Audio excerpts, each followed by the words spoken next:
Hello everyone. आज का हमारा टॉपिक है साइक्लोट्रॉन के बारे में।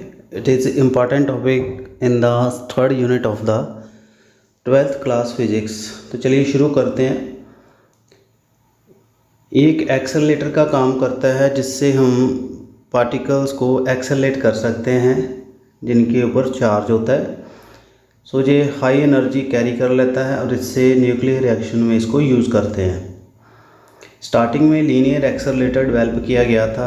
इससे हम एक्सेलरेट कर सकते थे चार्ज पार्टिकल को, पर इसका एक मेन ड्रॉबैक था कि इसकी लेंथ काफ़ी बड़ी थी और इसको असेंबल करना मुश्किल था।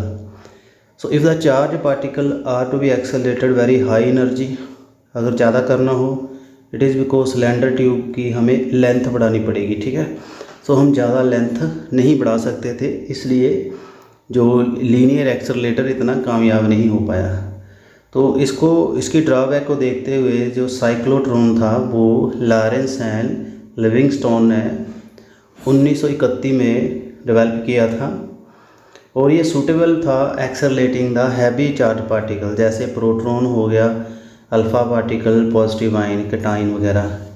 सो साइक्लोट्रॉन में क्या होता है, जो पॉजिटिव आयन है वो क्रॉस करता है again and again same alternative that is radio frequency को और electric field and thereby gain energy. Alternative में सेमी डिस्क होती है, उसमें बार बार घूमता है और एनर्जी बढ़ती जाती है स्पीड इसकी। सो ये ऐसे होता है, इसमें क्या होता है, हम इसको मूव करते हैं along spiral circular path under the action of strong magnetic field और इसको हम मैग्नेटिक रेजोनेंस एक्सेलरेटर का भी नाम दे देते हैं। और आगे इसका प्रिंसिपल क्या कहता है, ये कहता है कि positively ion can acquire large energy with comparatively smaller alternative potential difference by making it cross the same electric field time and again by making use of strong magnetic field. तो इसको अगर अल्टरनेटिव इलेक्ट्रिक और magnetic field में रखेंगे तो ये कम current में काफ़ी स्पीड अटेन करेगा। तो आगे इसकी हम कंस्ट्रक्शन देखते हैं। ये जो है 2 डीज का बना हुआ है, half D semi circular metal है, D1 D2 इसको डीज कहते हैं, ये डीज है इसकी। और डीज को कनेक्ट किया गया हाई फ्रिक्वेंसी इलेक्ट्रिक फील्ड के लिए। The dees are enclose in metal box containing a gas at low pressure. इसमें क्या है, मेटल बॉक्स में रखा गया, उसमें 10⁻³ मिलीमीटर मर्करी प्रेशर है। Whole apparatus place between 2 pole of strong magnet रखे गए हैं इसके अराउंड। तो मैग्नेटिक फील्ड इसके परपेंडिकुलर काम करता है डी के 90 degree. So positive ion are produce in gap between the 2 dees by ionisation of gas. Ionisation जब गैस की कराते तो पॉजिटिव आयन निकलते हैं।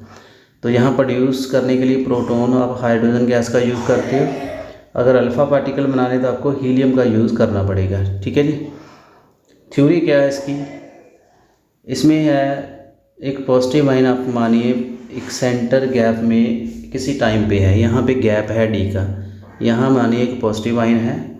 बेन D1 का पोटेंशियल पॉजिटिव है, D2 का पोटेंशियल नेगेटिव है। इसका पोटेंशियल पॉजिटिव है और इसका नेगेटिव है, एक टाइम के ऊपर मान के चलिए। सो पॉजिटिव आयन कहाँ मूव करेगा, D1 से D2, क्योंकि वो पॉजिटिव है तो नेगेटिव की साइड जाएगा। As the magnetic field normally काम करता है इसके ऊपर, तो पॉजिटिव आयन को फोर्स लगेगा। Force on positive ion due to the magnetic field provide करता है सेंट्रीपिटल फोर्स। तो मैग्नेटिक फील्ड क्या करेगा, सेंट्रीपिटल फोर्स, जिससे यह सर्कुलर घूमेगा। अगर B is the strength of magnetic field, M, V and Q are mass, velocity and charge. So हम इसका फोर्स कैसे निकाल लेते हैं मैग्नेटिक का, VQ mv²/r that will the centripetal. यहाँ R है radius of semi circular path जो डीज का, और R इसमें mv/bq निकाल सकते हैं उसको इंटरचेंज करके। सो जैसे हम सेमी सर्कुलर पाथ में मूव करते हैं डीज के, तो positive ion reach gap between 2 ion, फिर गैप में आ जाता है, फिर पोलैरिटी चेंज हो जाती है। अब D1 नेगेटिव हो जाएगा, D2 पॉजिटिव हो जाएगा। तो अब क्या करेगा, D1 की ओर आएगा। तो ऐसे ही अगेन एंड अगेन ये पाथ घूमता रहता है और एनर्जी अटेन करता है। Process repeat itself again and again because the positive ion spend same time inside the D irrespective of velocity और radius of the circular path. ये सेम टाइम लगाएगा, ना तो वेलोसिटी ना तो रेडियस के ऊपर डिपेंड करेगा। तो टी है V R upon pi R upon V. ऐसे हम इसका टाइम निकाल सकते हैं कि सेमी सर्कुलर पाथ में कितना टाइम लेता है। तो टी की वैल्यू हम यहाँ पुट कर सकते हैं। यहाँ अपने वैल्यू लगा दी आर की जो पीछे निकाली थी, ये आ गया pi M upon V Q.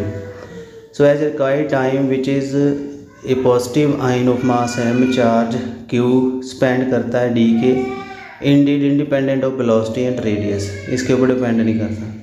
It may again be pointed out that a decreasing in the time spent in the D due to increasing velocity of positive ion directly compensated by increase in length of semicircular path।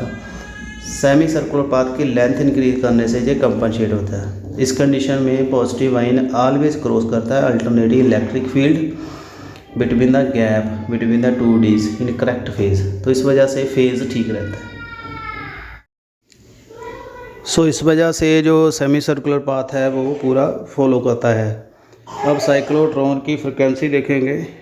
Under the action of the magnetic field, जब B magnetic field लगता है, positive charge जो है positive ion इसकी mass upon charge की ratio E upon M will cover semi circular path in fix time only. अगर time T है small का तो t/2 स्मॉल आ रहेगा, कैपिटल टू का हाफ आ जाएगा pi M B Q. Total आएगा, इसको 2 से मल्टीप्लाई करना पड़ेगा। Total time capital T equal to 2 small T, ठीक है। तो ये आएगा 2 pi M upon B Q.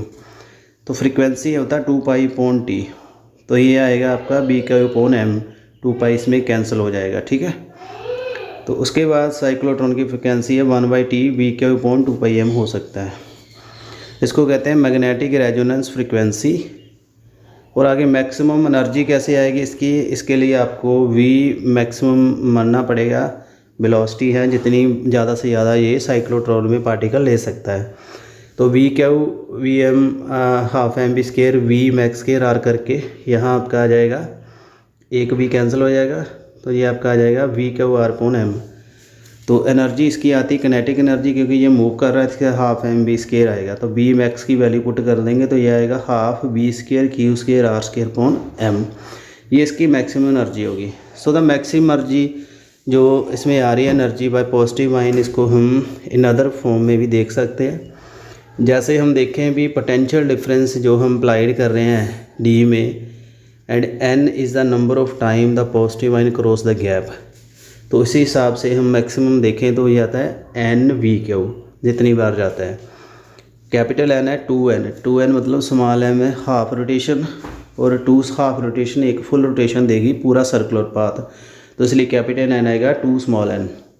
सो लिमिटेशन क्या है, जब हम चार्ज पार्टिकल को एक्सेलरेट करते हैं इसका मास इंक्रीज़ करना शुरू कर देता है जैसे स्पीड बढ़ती है।